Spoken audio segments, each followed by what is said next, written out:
Welcome to the first of a series of podcasts from the Equality Advisory Support Service. My name is Andy, and I am the Partnership Manager for the EASS Helpline.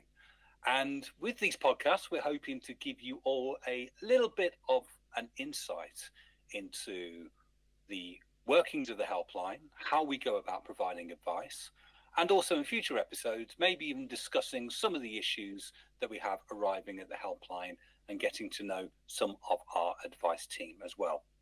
But for today, we are going to be talking to the helpline's knowledge manager, who has kindly joined us today.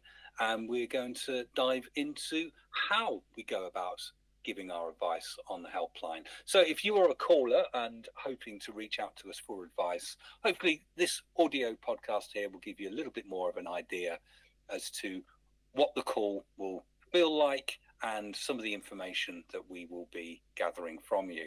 But I'm really pleased to say I'm joined today by Kat, who's the knowledge manager. Kat, can you hear me? Are you there? Hi, Andy. Yes, I can hear you fine. Thank you. Excellent work. Excellent. Well, Kat, just say a little bit about your job role on the helpline, if you don't mind. I understand you have a very important role, so if you'd like to tell us all a little bit about what you do. Yes, absolutely. So I'm the knowledge manager on the EASS helpline. I've been here for 8 years, and it's really my job to ensure that the advice team has the information and resources that they need. A lot of my role does involve horizon scanning as well, just to see what's on the equality and human rights horizon and prepare our advice team for that. Fantastic. So let's move on to the calls, actually. And I think the overall structure of the helpline, so those people listening get a bit of an idea in terms of what we're looking for as a helpline from within the issues. And I believe the helpline's broken down into what we call our call journeys. Can you say a little bit more about what those are, Kat? Yeah, absolutely. So customers who contact the Equality Advisory Support Service do come to us in different stages in their issue. So we do get individuals who have no knowledge of their rights at all, and some who've already done something to address their issue before they contact us. Like with any organisation, we do also get callers who might not have contacted the right organisation, and so that there's nothing that we can actually offer them in terms of support. To identify these quickly, we categorise these into journeys. So I think there's 5 journeys, and you've already mentioned there the calls that come through that are perhaps not for us, so it may be an incorrect signpost, and we categorise those as journey 1. I think what we're looking to do there is actually just signpost that individual to another organisation who may be more appropriate for them to offer some help and support to that caller. So those journey 1 calls, we try and move those on quite quickly because there may be issues that don't relate to equality and human rights and discrimination issues. But things get a bit more interesting at journey 2 stage, don't they, Kat? What would journey 2 look like from a call? So journey 2 is where an individual has contacted the helpline, but they've not actually experienced anything that might constitute discrimination at that stage. So it covers any contact where the customer wants basic information about discrimination or human rights. So an example of this could be you've got a person who is starting a new job and they want to know if their condition is classed as a disability. Fantastic. And then things start to get a little bit more intense and interesting when we get to that journey 3 stage, because I imagine now we're dealing with issues where something has actually happened to the individual. So what does journey 3 feel like from a helpline perspective? So this is where an individual has contacted us for information about an incident that relates directly to discrimination or human rights. On these type of contacts, the advisor would be required to apply their knowledge of the Equality Act or Human Rights Act to the circumstances that the individual has described. So to give you another example, it could be a disabled person who needs support from their employer because of their disability. We can provide our advice to this as we can give information on the reasonable adjustment duty, and that would be a journey 3 contact.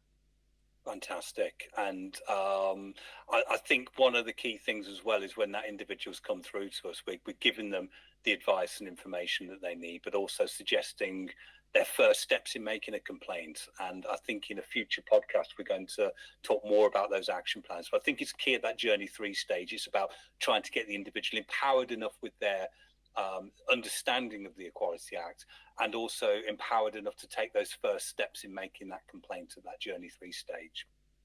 I'll be moving on then to Journey 4, and again, this sounds quite complex, but in some circumstances here, we can offer a little bit more sort of practical, informal support at this stage. What actually happens at Journey 4 stage? So I imagine the issues progress, maybe the complaint's been made. So what does Journey 4 now look like to the caller? Yes, Journey 4 is really where the value of our service and what we offer our customers really comes into effect. So this is where a customer has attempted to resolve their complaint with an organisation by contacting them, but they require additional support in order to achieve an informal resolution. So this can occur when a customer raises a grievance using one of our template letters or any letter that they might have written with a reference to the Act. And they might have failed to get a response, or the response that they got was unsatisfactory and failed to address the points that they raised in the grievance. So it should be noted that we would only write to an organisation if we do feel that an informal resolution is achievable, and this will depend on the outcome that the customer is seeking and the response from the organisation if they have one. Excellent. I think it's also really important to point out at this stage that the way we handle work-based discrimination issues is very different to non-work issues. So, for example, with the work-based issue, it gets to this Journey 4 stage. The most important thing we can do as a helpline is ensure that that individual is speaking to EASS at the right time.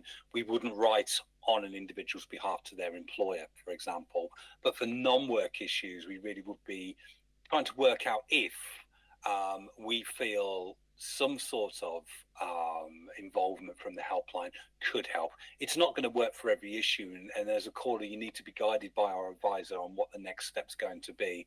But I think it's really important that we are giving it the right considerations for non-work issues as to what we can actively do to basically keep momentum within the issue. But really importantly, within the informal stage, we're not at this point yet where we're thinking about formal legal action.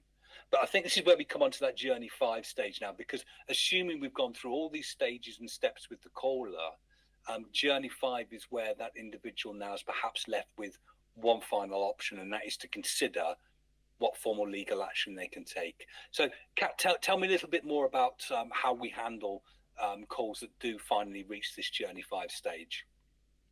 Yes, of course. So it is not always possible to resolve an issue informally, and sometimes taking an issue down the legal route may well be the only way for an individual to get the outcome that they are looking for. This is particularly relevant when an individual is seeking something like compensation, for example.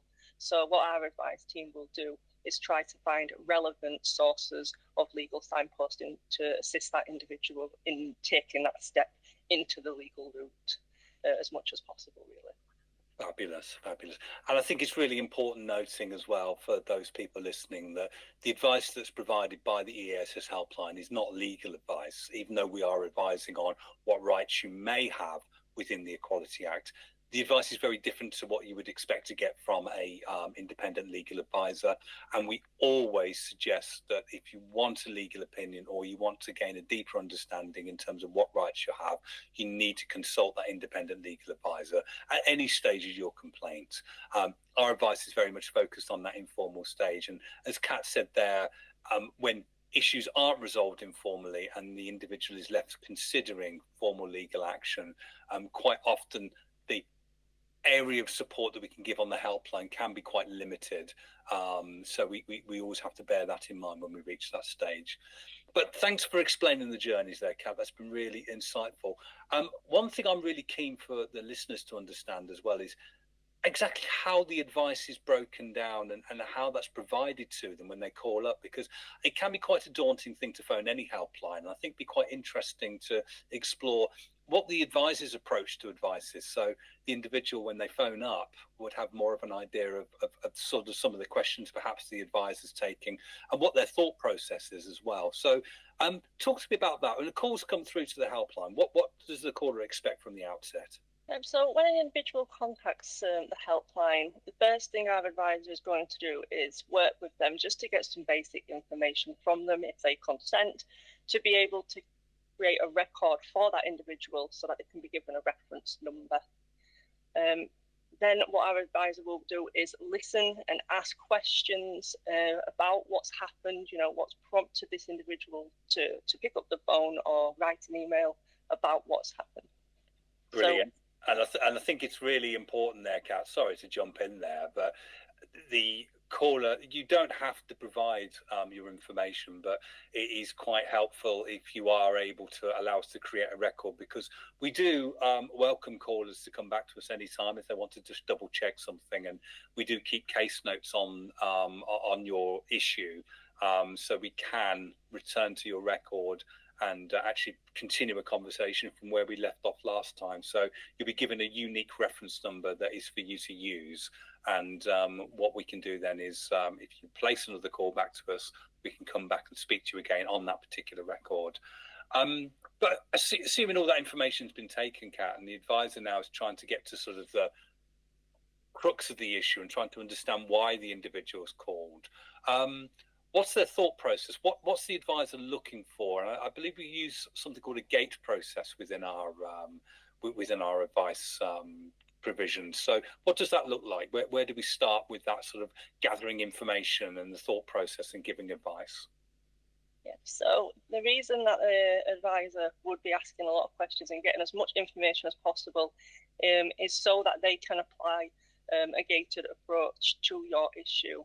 So the idea is that if an individual can get through all the gates that we use, then potential arguments of discrimination can be made.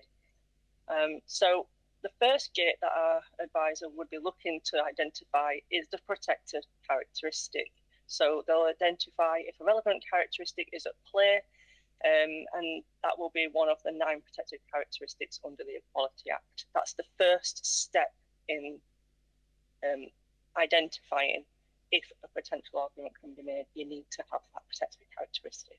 I understand. So that's the first thing, is trying to see whether or not what the individual's complained about interacts with one of the 9 protected characteristics on the Equality Act. And for those of you listening to this on YouTube, we have a series of videos that actually give more of an explanation as to what each of those 9 protected characteristics are. So you may want to visit some of those videos to get some more information.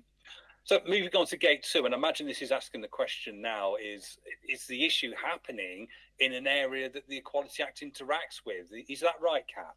Absolutely is. So gate 2 is the sector, and here we'll be looking for the place in which the less favourable or unfavourable treatment has happened. Again, it does need to have happened in an area in which the Act applies, and these are referred to as sectors. So we will be looking to identify that with the caller. Brilliant. So really looking at, has it happened at work? Has it happened when you've been accessing services? Has it happened within an education setting? Has it happened within premises, so your landlord sort of tenant relationship? Now, it's really key, because I think it's important that people view discrimination happening everywhere. So, for example, a neighbour dispute where you've had an argument perhaps with another member of the community, and in that situation you perhaps have felt it's discrimination, but it's not an issue that interacts with the Equality Act. So moving on to sort of gate 3 now, and this one's fairly complex to understand, but still an important process of the advisor's thoughts when they're giving advice. Yes, this one is particularly important. Gate 3, the advisor will be exploring whether an exception might apply. So these are certain circumstances in the Act which allows for instances which might appear discriminatory, but in fact legal to do or considered exempt. These are known as exceptions, and where we identify one, we will provide advice on this. Now, it doesn't always mean that an argument of discrimination can't be made, but it is certainly something an individual should consider when formulating their own arguments. Fantastic, yeah. And again, an important point, and the advisor will give you more of an explanation if they think an exception applies. Moving on then to the final point, and we're not going to talk about this in too much detail on this particular episode, because I would like us to do an episode looking at the various types of discrimination that happen. But gate 4 now is where the advisor's thinking about, well, what type of discrimination has happened to this individual? And this is where they're trying to now pull together the final missing pieces of the puzzle of the advice. So what does gate 4 look like, Kat? Yes, exactly as you explained there, Andy. This is the type of discrimination that might have occurred. As Andy already mentioned, there are many of these, and our advisors will listen to what's happened and identify any relevant prohibited conduct that might apply to their circumstances. Now, we do tailor all our advice within each gate based on the information that the caller gives us, and that helps to understand how their issue might fall within the Act. And then off the back of that, we would usually give an action plan, usually in the form of one of our template letters that they can use to raise the issue themselves. But like I mentioned earlier, the action plan will change depending on where they are at within their journey. So typically template letters, but if they've already raised something, it might be just a sensible signpost to relevant organisations that might be able to assist them further. Fantastic. And I think that really gives the full picture. So gate one, the question is, what protected characteristic are we dealing with here? Gate two is looking at whether or not the incident has happened in an area the Act applies to. Gate three is asking the question around exceptions, and could some of those come into play? And then finally, gate four, what type of discrimination has actually happened? And that moves us on beautifully then to the topic of what's going to be our next recording, which is going to be looking at those action plans and what the action plans actually look like. But I think that's a really good rounded sort of view in terms of what the callers can expect when they phone the helpline. So from the call journey structures and what the advisor is looking for within that, but also the gate process and the thought process of the advisor when a call is placed through to the helpline. Kat, I just wanted to say thank you so much for your time today. It's been really, really insightful. Hopefully this recording has been useful for some people who are perhaps thinking about making a call to the helpline, or for those of you who want to understand a little bit more about how we provide our advice and support services. But for now, Kat, thank you so much. Thank you for having me. Absolute pleasure. And I will no doubt speak to you on the next episode. But for now, thank you all very much for listening. And we will see you soon in episode 2.